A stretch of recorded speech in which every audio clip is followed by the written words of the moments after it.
Behind the commanding presence and political brilliance of President Lyndon B. Johnson lay a personal life rife with secrets, particularly a series of extramarital affairs that unfolded alongside his political ascendancy.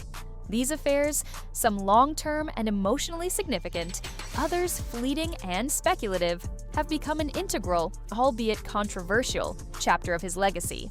Among the most enduring and influential of these relationships was his affair with Alice Glass, a prominent Texas socialite and wife of a powerful newspaper publisher. Their relationship began in the late 1930s, during Johnson's early congressional career, and endured for over 25 years. Far more than a mere romantic entanglement, Glass became a behind-the-scenes advisor, offering political insight and emotional support. Biographer Robert Caro highlights how deeply Johnson valued her opinions, consulting her on major decisions and relying on her not just for companionship, but for the kind of political guidance typically reserved for trusted aides. Glass reportedly challenged Johnson to refine his political image and urged him to adopt more progressive stances on social issues. Their bond, though never publicly acknowledged by Johnson, was whispered about in elite circles and seen by many insiders as a defining force in his personal and professional life. Despite the longevity of their liaison, Glass eventually ended the relationship in frustration over Johnson's refusal to leave his wife, Lady Bird, a woman who remained publicly supportive even as rumors swirled.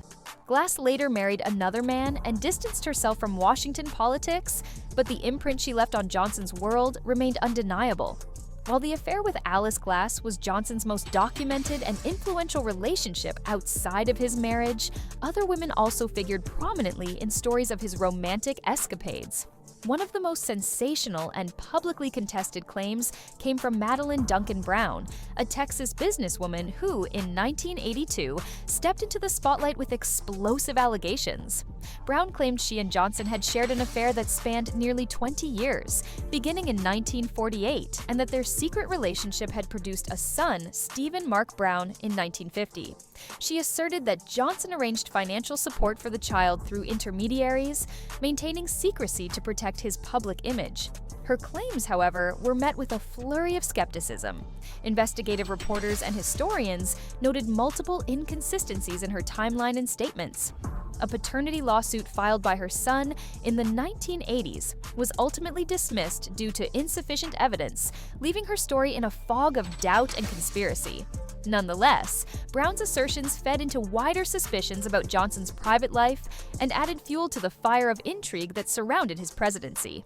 Another rumored affair linked Johnson to Helen Gahagan Douglas, a congresswoman and one of the few women to rise to national prominence in the mid-20th century. Their alleged relationship, occurring during the 1940s and early 1950s, was reportedly an open secret in Washington. Although their closeness was noted by many political observers, the press of the time, still bound by a tacit code of discretion, avoided publicizing such matters. Historians remain divided on whether their association was romantic or simply a behavior that would be deemed wildly inappropriate by modern standards. He famously once bragged to a group of reporters that he had more women by accident than Kennedy had on purpose, a crude reference to his predecessor's own well-known affairs. Whether this was bravado or confession remains debated, but it underscores the persona Johnson cultivated: dominant, unapologetic, and fueled by a desire for control in all aspects of life, including his romantic pursuits. The affairs of Lyndon B. Johnson have long remained a subject of historical curiosity, but their impact goes beyond scandal and gossip.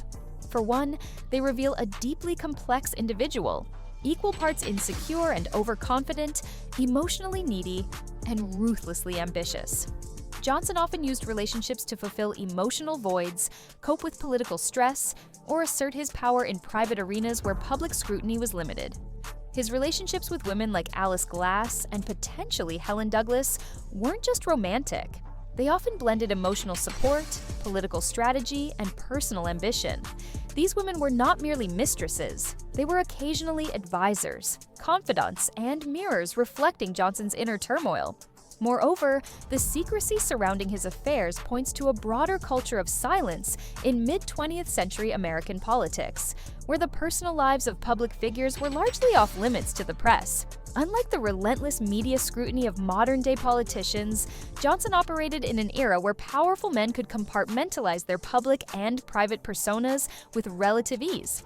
However, in today's climate of transparency and accountability, Johnson's actions would likely have ignited widespread controversy and possibly derailed his career. Some historians argue that his complex personal life sheds light on the contradictions that defined his presidency. His simultaneous championing of civil rights and escalation of the Vietnam War, his deep empathy for the poor and abrasive treatment of subordinates, his deep craving for affection and aggressive drive for power. In the end, Lyndon B. Johnson's affairs, though cloaked in secrecy, offer an intimate glimpse into the psyche of a president whose personal indulgences often paralleled his political ambitions. Fierce, calculated, and always in pursuit of something just beyond reach. Lyndon B. Johnson's extramarital entanglements weren't just rumors floating in the wind. They were known, tolerated, and even facilitated by some within his inner circle. His closest aides, including longtime confidants like Bobby Baker and Cliff Carter, were reportedly aware of Johnson's private escapades and often worked to manage the fallout. Whether it was coordinating hotel arrangements, scheduling secret rendezvous, or ensuring the press remained oblivious, these men were not just political operatives, they were guardians of his personal double life. Johnson's charisma, political cunning, and capacity to manipulate loyalty helped maintain this wall of silence around him. In some instances, reporters who were aware of his affairs chose not to publish stories, either out of respect for his office or due to the prevailing political culture where exposing a politician's infidelities was frowned upon unless it had direct implications on policy. But within political circles, from Capitol Hill cocktail parties to smoky Texas fundraisers, Johnson's reputation as a womanizer was no secret. Female staffers often spoke in hushed tones about his suggestive comments and boundary-pushing behavior. Even some members of the Secret Service were quietly aware, occasionally tasked with managing or guarding the privacy of his encounters. This culture of silence and complicity reflected the power dynamics of the time. Johnson was a man too big to challenge, too politically vital to expose. While some found his actions distasteful or inappropriate, few dared confront him directly. As such, Johnson's secret affairs were protected not just by secrecy, but by an entire ecosystem that enabled and normalized his conduct behind closed doors.